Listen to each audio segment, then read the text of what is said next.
In a country with abundant rainfall, we bumped our way into Ho Chi Minh City. It was not surprising to find many people living in houses built on stilts in the water.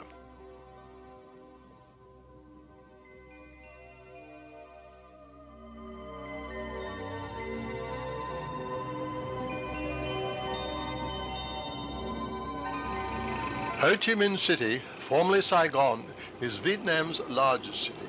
Similar in many respects to Hanoi, but far more advanced.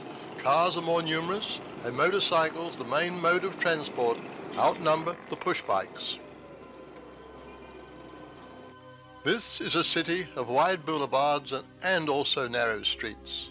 The traffic appears horrendous, but with a little courage, streets can be crossed.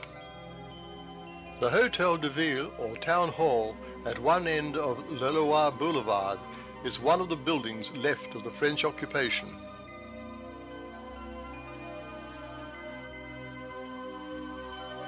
Our Lady's Basilica was built between 1877 and 1880.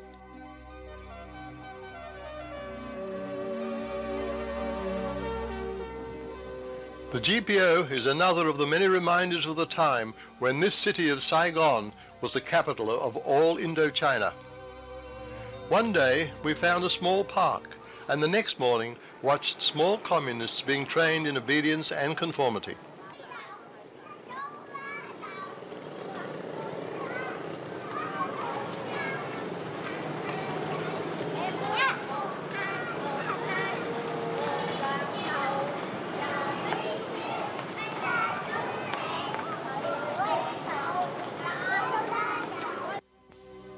The streets are a myriad of shops, yet within this teeming metropolis are the timeless traditions and beauty of an ancient culture, such as the Thien Hau Pagoda.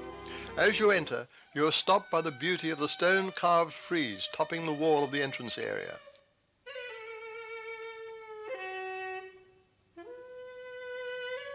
Built by the Cantonese community in the early 19th century, it is dedicated to the Chinese goddess of the sea, who protects fisherfolk, sailors, and anyone else who travels by sea. It is said that Thien Hau can travel over the oceans on a mat and ride the clouds to wherever she pleases. Her mobility allows her to save people in trouble on the high seas. The Hun Sen Hotel, situated in one of the city's main streets, could be recommended to anyone. The entrance foyer was welcoming, and the food in the adjoining coffee shop excellent.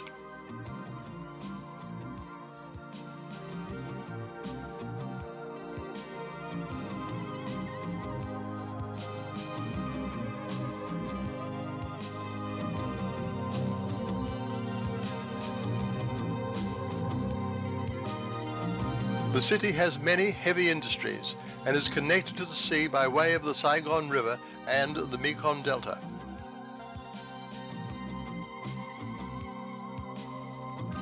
The Benton Market and the surrounding streets are one of the city's liveliest, most bustling marketplaces.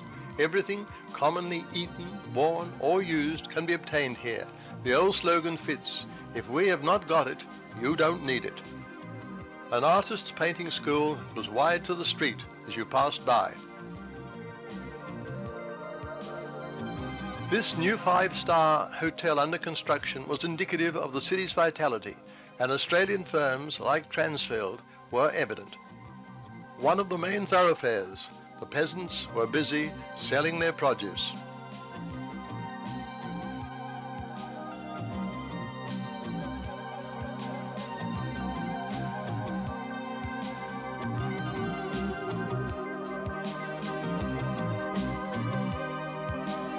The barber plies his trade on the local footpath.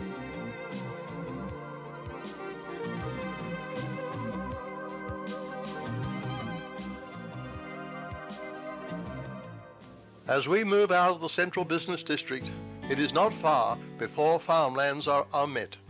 Women work in the fields. Men carry heavy loads.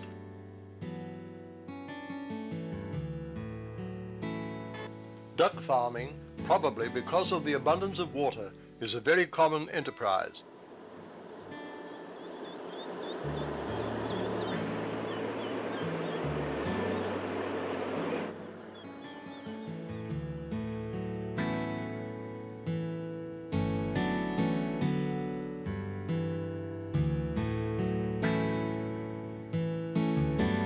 The water buffalo is still the power tool of the majority.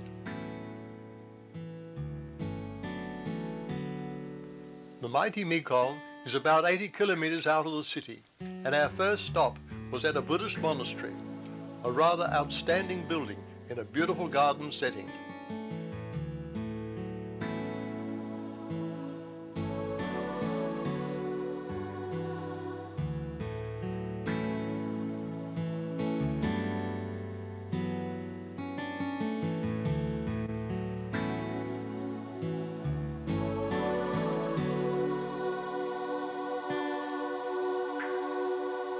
Next came a lunch stop at a clean, attractive restaurant situated on the edge of a river. A delightful Vietnamese girl served us with baked whole fish, from which she carved pieces and placed them with slices of cucumber on a piece of rice paper, which was then rolled up and placed on our plate.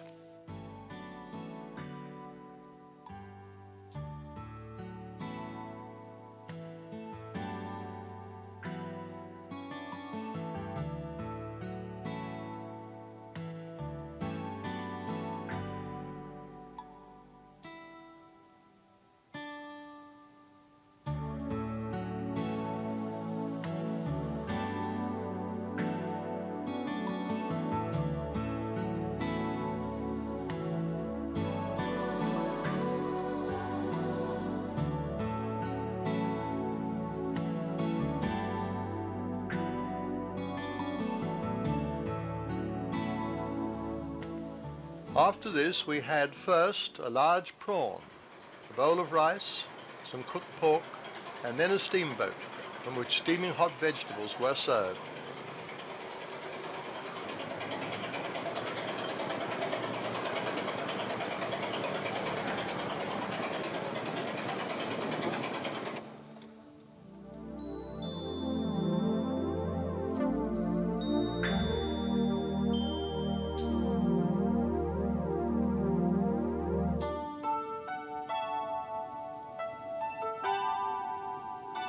Now the mighty Mekong River at My Tho. Here we boarded a boat to take us several kilometers upstream across the 3-kilometer wide river to a large island, Unicorn Island, the population of which is 6,000, who grow fruit for their living.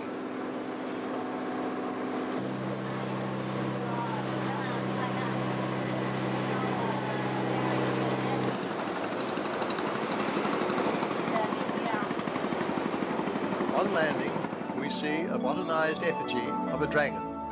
Here, dragon fruit is grown extensively. This is the plant and the flower, rather resembling a cactus, which produces the deep purple fruit known as dragon fruit. We walked on paths through the orchards where canals have been dug to raise the level of the land, which was below sea level. Finally, reaching a farmer's house where we were allowed to look inside. The bed certainly was not in a sprung.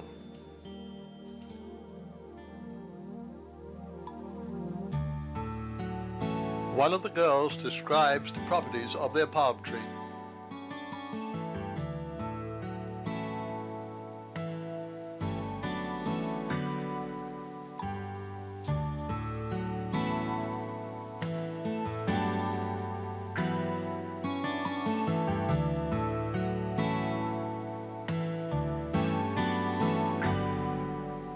Finally, after walking inland, we returned to the Mekong down one of the man-made canals.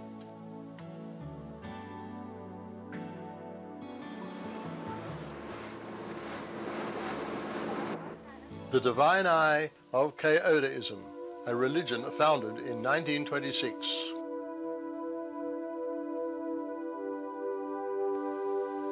Within the Ho Chi Minh city area is the great temple of the Kardai Holy See. Pagodaism is the product of an attempt to create an ideal religion through the fusion of the different philosophies of the East and West. The result is a colourful and eclectic potpourri that includes bits and pieces of most of the religious philosophies known in Vietnam in the 20th century: Buddhism, Confucianism, Taoism, Christianity, and Islam.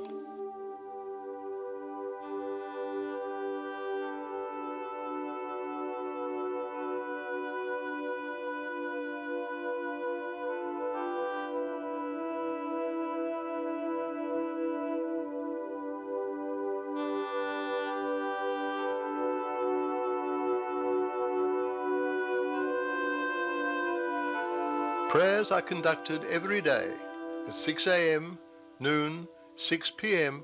and midnight.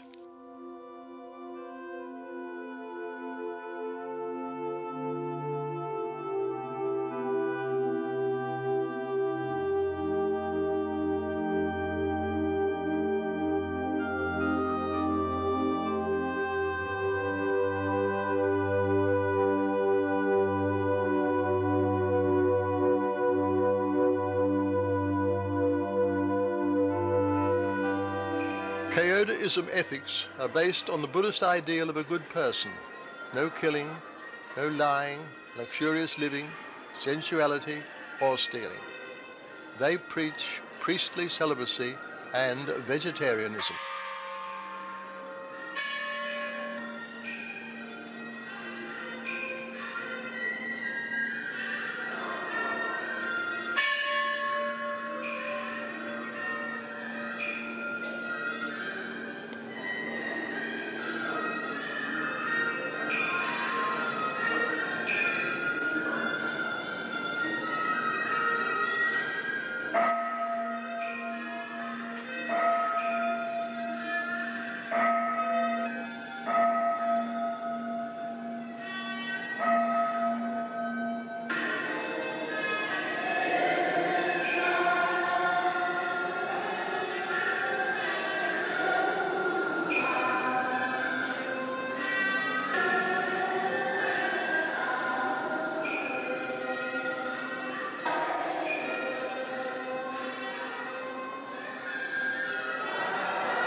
A mural in the front hall depicts three great men of the past: Dr. Sun Yat-sen, Chinese statesman, Vietnamese poet Nguyen Binh Khiem, and French poet Victor Hugo, signing the doctrine, God and humanity, and love and justice.